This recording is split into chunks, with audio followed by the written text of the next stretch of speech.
मारलं तिला काठीनं, रडायला लागली, पश्चाताप झाला. बापाचं ऐकलं असतं तर आयुष्याचं कल्याण झालं असतं. का मी माझ्या बापाच्या विरोधात गेले, आईच्या विरोधात गेले.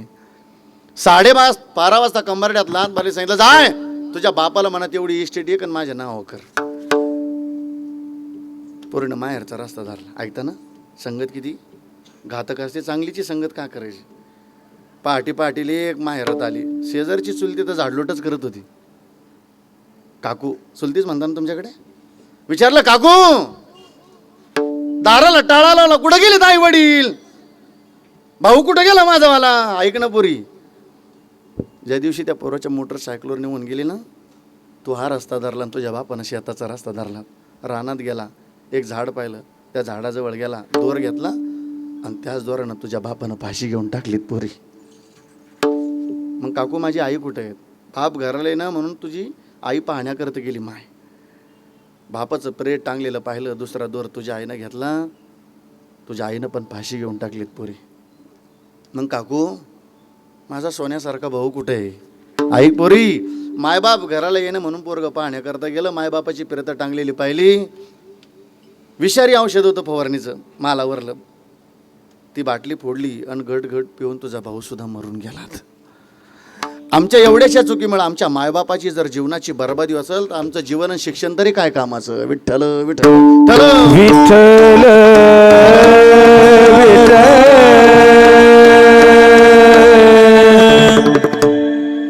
माणूस घडतोय तोही संगतीनं आणि माणूस बिघडतो तो सुद्धा संगतीनं. म्हणून संगत चांगल्याची करा पोरांनो. का हो, प्रमाण किती गोडे बा. महाराज म्हणतात संगतीचा परिणाम असा आहे, माणसाचा उद्धार होतो तोही संगतीनं आणि माणसाचं पतन होतं तेही पतन उद्धार संगाचा महिमा. पतन उद्धार संगाचा महिमा. त्यावे आदमा संत सेवे. त्यावे आदमा संत सेवे. पतन उद्धार संगाचा महिमा. पतन उद्धार संगाचा महिमा. त्यावे आदमा संत सेवे.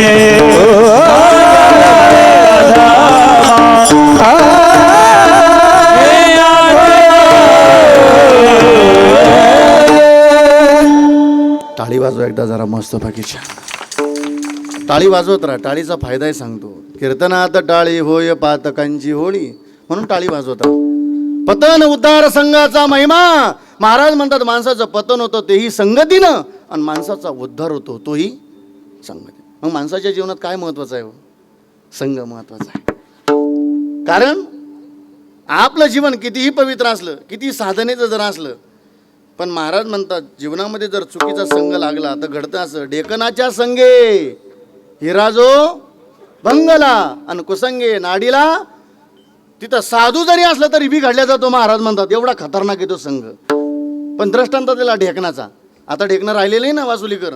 पूर्वीच्या काळी हे जुनी माणसं होती, झोपडी असायची तुकडोजी महाराजांच्या भाषेत, ती तुराट्या लावलेल्या असायच्या, त्याला ते सारवलेलं असायचं आणि मग त्याला ते ढेकणं चिटकलेली असायची. आता स्लॅबचे बंगले झाल्यामुळे ढेकणं राहिले नाही ना. ढेकणं राहिले, बोला ना. ढेकणं राहिले, ढेकणं नाही राहिले पण ढेकण्याच्या जातीच्या आहेत ना. वासुलीकर ऐकायची का ढेकण्याची जात कशी? महाराज म्हणतात ऐका ना. विंचवाच्या नांगीत विषय कुठं आहे बोला की, बोला ना.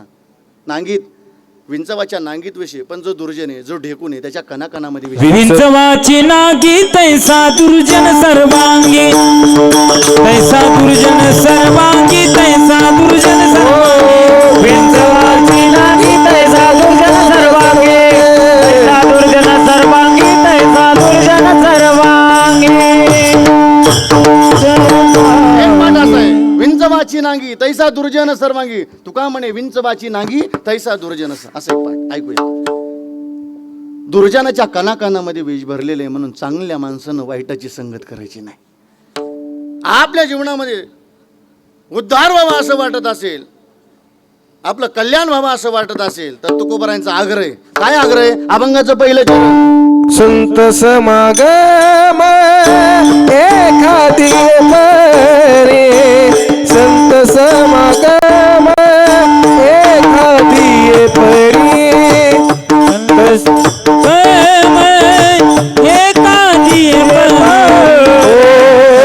समागम एखादी परे संत समागम एखादी परे संत समागम एखादी परे संत समागम एखादी परे समागम एखादी परे व्हावे त्याचे द्वारी स्वानयाती व्हावे त्याचे द्वारी स्वानयाती व्हावे त्याचे द्वारी स्वानयाती विवेक महाराज व्हावे त्याचे द्वारी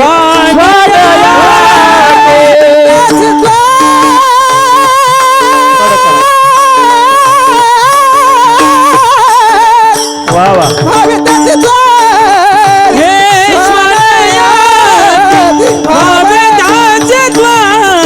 स्वानयाती हो ते राम नाम होईल श्रवण ते राम नाम होईल श्रवण ते राम नाम होईल श्रवण ते राम नाम होईल श्रवण होई